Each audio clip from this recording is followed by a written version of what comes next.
Yes, students.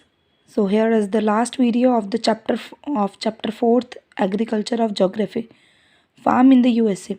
In the last video हमने क्या discuss किया था कि इंडिया के जो फार्म्स हैं उसमें काम किस तरीके से किया जाता है। तो अब हम यूएसए के फार्म्स के बारे में कुछ जानने जा रहे हैं। So let's start the topic.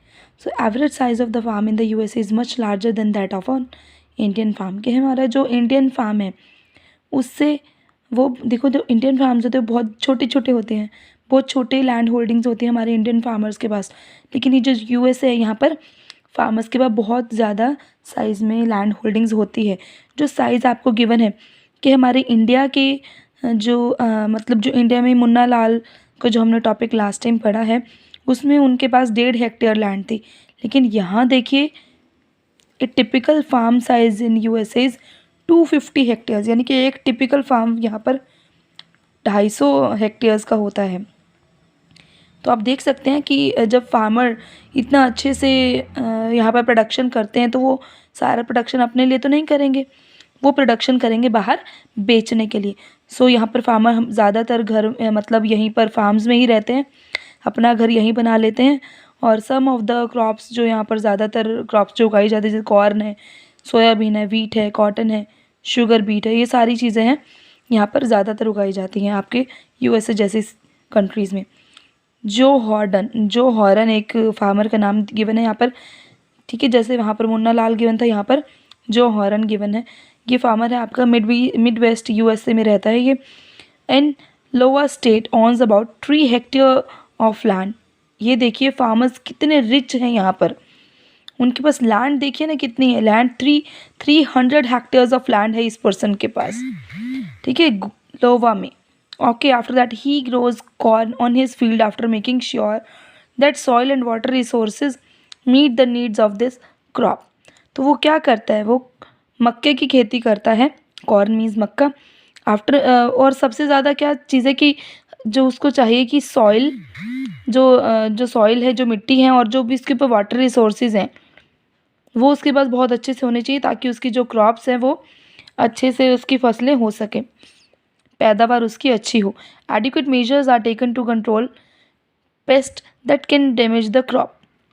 देखो अच्छे से जो एडिक्वेट मेजर्स हैं, जो टेक्निक्स हैं, जैसे मैंने कहा था कि जो इंडिया में जो टेक्निक्स यूज़ की जाती हैं बहुत पुरानी हैं, आउटडेटेड हैं। लेकिन वहीं पर अगर हम बात करते हैं आपके यूएसए में या फिर बाहर की कंट्री में जो टेक्निक्स यूज़ की जाती है बहुत अच्छी हैं।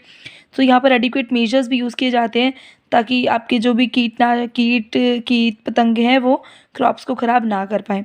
फ्रॉम टाइम टू टाइम यहाँ पर सॉइल के सैंपल्स भी लिए जाते हैं, सॉइल की टेस्टिंग की जाती है लेबोरेटरीज़ में कि कहीं पर कोई ऐसा तो नहीं कि जो द न्यूट्रिएंट्स आर सफिशिएंट और नॉट, कि जो भी न्यूट्रिएंट्स अभी सॉइल के अंदर हैं ये अच्छे हैं या नहीं, ये न्यूट्रिएंट्स होने चाहिए थे या नहीं होने चाहिए थे।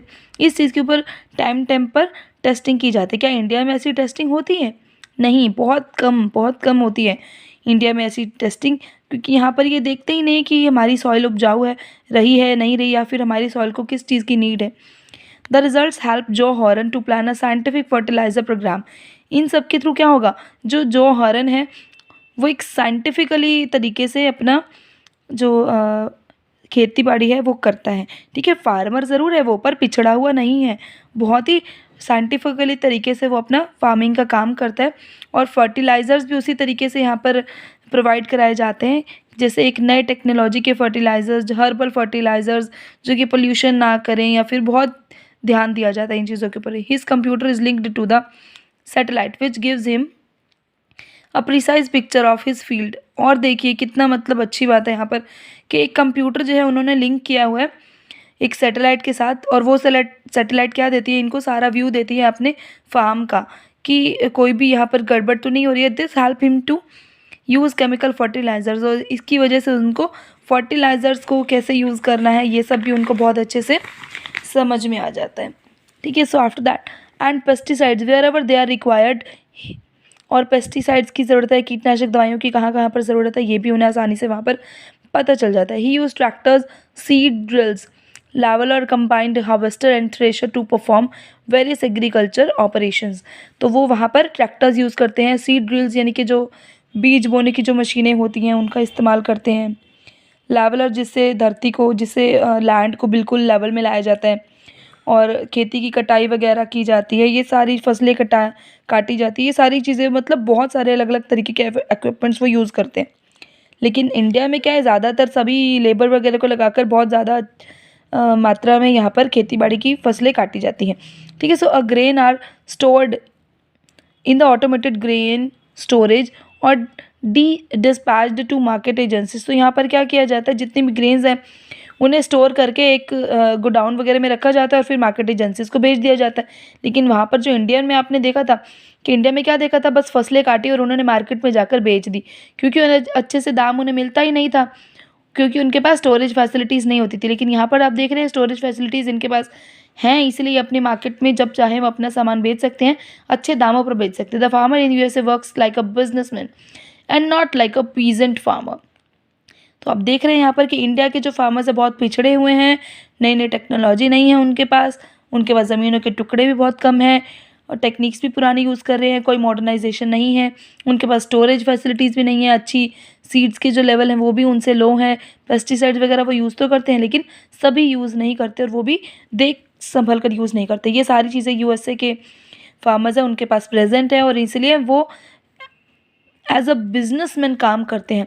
वो एक नॉर्मल किसान की तरह काम नहीं करते, वो एज अ बिजनेसमैन काम करते हैं कि हम किस तरीके से खेती बाड़ी करें और इस खेती बाड़ी से अपना बिज़नेस बहुत अच्छे से, हम अपना कारोबार अच्छे से बढ़ा सकें। सो ये था बेटे आपका एग्रीकल्चर का chapter and you have to do all these NCERT questions. ठीक है, जो भी इसमें एक्सरसाइज के क्वेश्चंस है ये भी करने हैं आपने। ठीक है, ये एक्टिविटी आपने नहीं ना करिए, कोई बात नहीं। ठीक है, सो जो भी क्वेश्चंस यहाँ पर गिवन है वो आपने कर लेने हैं इसमें।